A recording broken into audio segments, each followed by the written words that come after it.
एक माता जी थी, उनको क्रोध बहुत आता था, क्रोध बहुत आता था। तो एक दिन क्रोध के कारण घर परिवार में बड़ी लड़ाई झगड़ा होता। एक दिन कोई संत आए होंगे उनके यहाँ पर, तो माता जी ने पूछा, महाराज क्या करूं, मुझे क्रोध बहुत आता है, एक क्षण में क्रोधित हो जाती हूँ, जिसकी वजह से मेरे घर में परिवार में बहुत झगड़ा होता है, कोई दवाई कोई उपाय हो तो बताओ।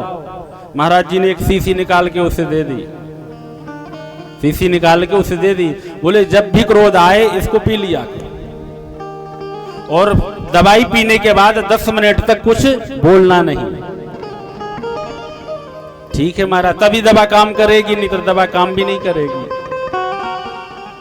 अब महात्मा जी के ऊपर विश्वास था, जब भी उसको क्रोध आता वो दवाई की 2 बूंद डालती तो 10 मिनट तक मौन हो जाती। 4-6 महीना जब इस क्रिया को उसने अपनाया तो ठाकुर जी की कृपा से सब कुछ ठीक हो गया।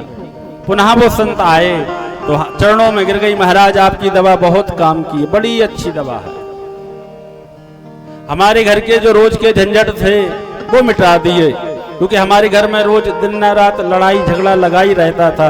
जब से आपने ये दवा दी है ना, तब से बिल्कुल शांति है घर में, बड़ी अच्छी दवा है।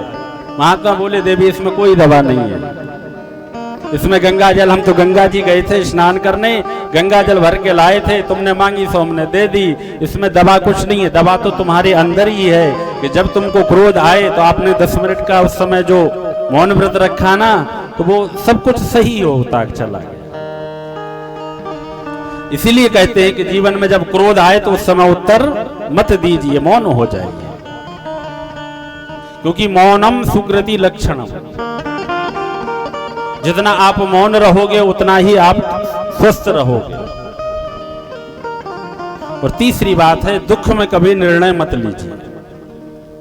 अगर कोई विपत्ति आती है जीवन में, तो जीवन में दुख आता है, छोटा हो या बड़ा हो, तो दुख में कभी निर्णय मत लीजिए, जीवन मस्ती में चलेगा, क्योंकि दुख में लिए हुए निर्णय सदैव पतन की ओर लेके जाते हैं, सदमार्ग पे नहीं ले जाते। दुख में लिए हुए निर्णय सदैव ही अनिष्टकारक होते हैं। इसलिए आनंद में वचन मत दीजिए, क्रोध में उत्तर मत दीजिए, और दुख में कभी निर्णय मत लीजिए। ये 3 बातों का स्मरण करते रहिए। बोलो राधे राधे।